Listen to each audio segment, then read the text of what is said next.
Miss ಮಾಡ್ಕೊಳ್ತಾ ಇರ್ಬೋದಲ್ಲ ನಿನ್ನ best friends ಯಾರು ಹೇಳೋ? ಮನು ಅಂಡ್ ಆರ್ಯ ಸಿಂಚಾನ ಸಿಕ್ಕಾಪಟ್ಟೆ. ಅವಳು ಮೊನ್ನೆ ಆ್ಯಕ್ಚುಲಿ ಫೈನಲ್ ರೌಂಡ್ಸ್ಗೆಲ್ಲ ಅವಳು ನಂದೆಲ್ಲ ಶೋ ಮುಗಿದಾದ್ಮೇಲೆ ಅವಳು ಅಳ್ತಾ ಇದ್ಲಂತೆ. ಅಲ್ಲ ನಾನು ಅಮೋಘಣ್ಣನ ಮೀಟ್ ಮಾಡಬೇಕು ಅಂತ ಅಷ್ಟು ಕ್ಲೋಸ್ ಆಗಿದ್ಲು. ಮರುದಿನ ಅವ್ರ ಅಮ್ಮ ಫೋನ್ ಮಾಡಿ, ಇಲ್ಲ ನಾನು ಆರ್ಯನ ನಿಮ್ಮನ್ನು ಮೀಟ್ ಮಾಡಬೇಕಂತ ಇದ್ದಾಳೆ, ಅಮೋಘಣ್ಣ ಮೀಟ್ ಮಾಡೋಕ್ಕೆ ಬರ್ತಾ ಇದ್ದಾಳೆ ಅಂತ ಹೇಳಿ ಅವ್ರು ಸಂಜೆ ಬಂದು ಮೀಟ್ ಮಾಡಿ ನಂಗೆ ಗಿಫ್ಟ್ ಕೊಟ್ಟು ಹೋದ್ಲು. ಅದು ಇದು ಅವೆಂಜರ್ ಕ್ಯಾಪ್ಟನ್ ಅಮೇರಿಕಾದ ಬ್ಯಾಗ್ ಕೊಟ್ಲು, ಆಮೇಲೆ ಒಂದು ಕೇಕದ ಬಾಕ್ಸ್ ಕೊಟ್ಲು. ಹಾಂ, ತುಂಬಾ.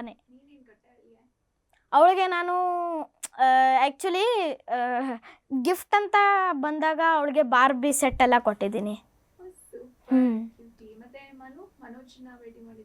ಮನೋಜನ ಈಗ ಸದ್ಯ ಅಂತೂ ಮೀಟ್ ಮಾಡಿಲ್ಲ, ಪಾಪ ಅವನ್ನ ಸ್ಕೂಲೆಲ್ಲ ಇದರಲ್ಲಿದ್ದಾನಲ್ವ, ಅದಕ್ಕೆ ಈಗ ಅಂತೂ ಮೀಟ್ ಮಾಡಿಲ್ಲ. ಮೊನ್ನೆ ಬಂದಿದ್ದ ಫಿನಾಲೆಗೆ, ಆವಾಗ ಮೀಟ್ ಮಾಡಿದ್ದೆ. ಆ್ಯಕ್ಚುಲಿ ನಾನು ಮರ್ತು ಬಿಟ್ಟಿದ್ದೆ ಅವ್ನ ಬರ್ತಡೇ ಅಂತ. ಸೊ ಪಾಪ ಆಮೇಲೆ ನನಗೆ ಯಾರು ಹೇಳಿದರು ಇಲ್ಲ ಅವ್ನ ಬರ್ತಡೇ ಅಂತ, ಆಮೇಲೆ ವಿಶ್ ಮಾಡಿದೆ ಅವನಿಗೆ ನಾನು. ಇವ್ರು ಬಿಟ್ಟು ಇನ್ನು ಯಾರು ನಿಮಗೆ ತುಂಬಾ ಇಷ್ಟ ಆಗ್ತಾ ಇದ್ರು? ಇನ್ ದ ಸೆನ್ಸ್ ನಿಮ್ಮ ಕ್ಲೋಸ್ ಒನ್ಸ್ ಯಾರು ಕ್ಲೋಸ್? ಕಂಟೆಸ್ಟೆಂಟ್ಸ್ ಅಲ್ಲ, ಅಥವಾ ಕಂಟೆಸ್ಟೆಂಟ್ಸಲ್ಲಿ ಮತ್ತೆ ಕ್ಲೋಸ್ ಅಂದರೆ ನಂಗೆ ರಶ್ಮಿ ಅಕ್ಕನೇ. ನಿಜ, ನಾನು ಸೀರಿಯಸ್ ನೋಟ್.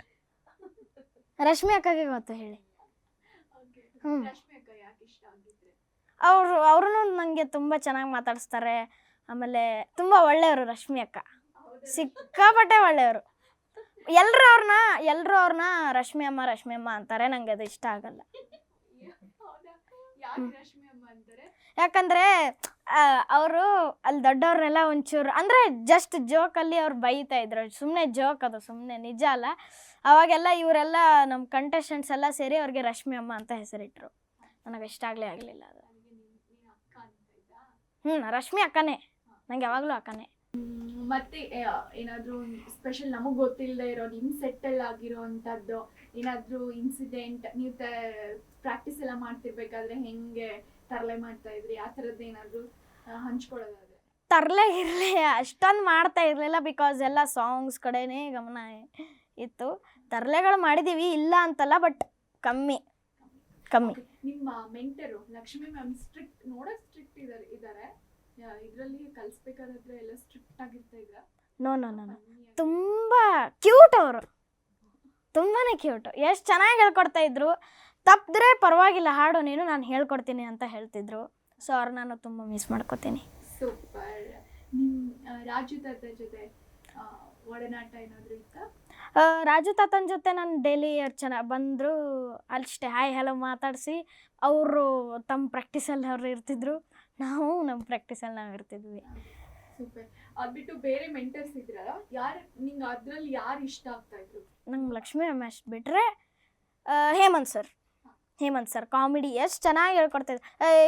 ದೊಡ್ಡ ಕಾಸು ಆರಾಮಾಗಿ ಹಾಡು, ಕಿತ್ತು ಬೇಸಾಕ್ಬಿಡು ಅಂತ ಎಷ್ಟು ಚೆನ್ನಾಗಿ ಎಲ್ರಿಗೂ ಹೇಳ್ಕೊಡೋರು.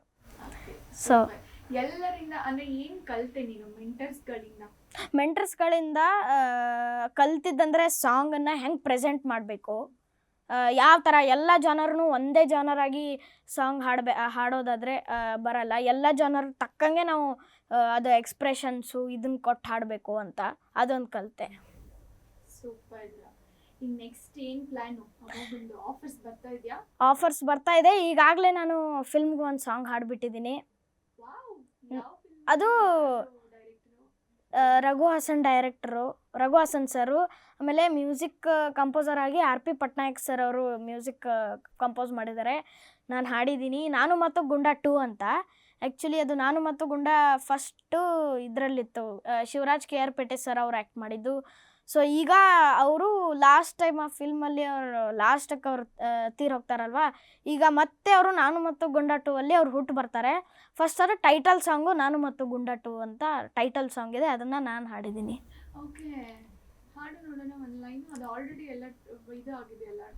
ಹೌದು, ಎಲ್ಲ ಆಗಿದೆ. ಫಿಲ್ಮ್ ಒಂದು ರಿಲೀಸ್ ಆಗಬೇಕು. ಹಾಡ್ತೀನಿ. ನಾನು ಮತ್ತು ಗುಂಡ ನಾನು ಮತ್ತು ಗುಂಡ ನಾನು ಮತ್ತು ಗುಂಡ ನಾನು ಮತ್ತು ಗುಂಡ ಲೋ ನನ್ನ ಮೇಲೆ ಯಾಕೆ ಇಷ್ಟು ಪ್ರೀತಿಯೋ ನಾ ನಿನಗಾಗಿ ಮತ್ತೆ ಹುಟ್ಟಿ ಬಂದೇನೋ. Thank you. Nice.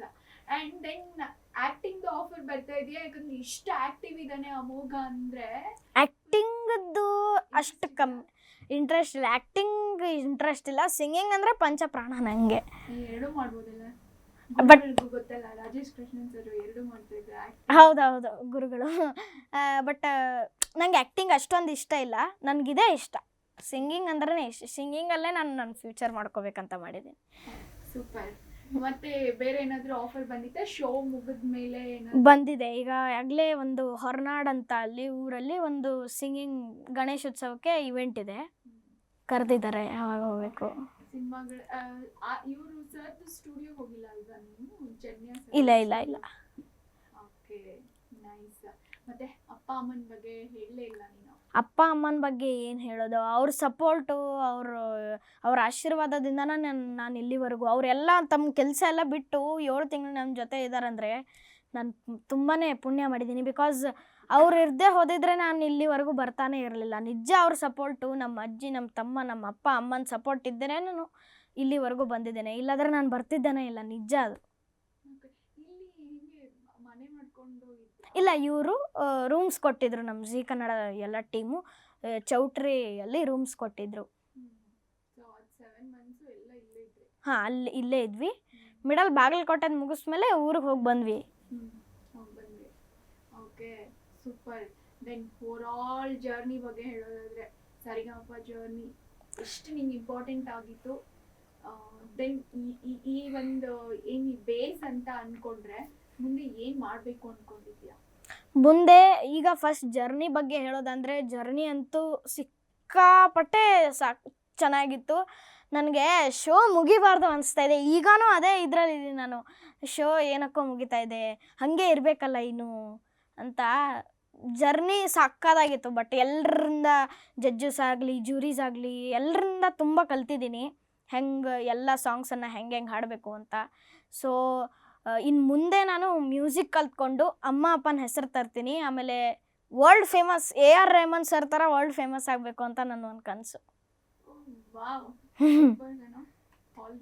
Thank you. Confidence ತುಂಬ ಚೆನ್ನಾಗಿದೆ. Thank you so much.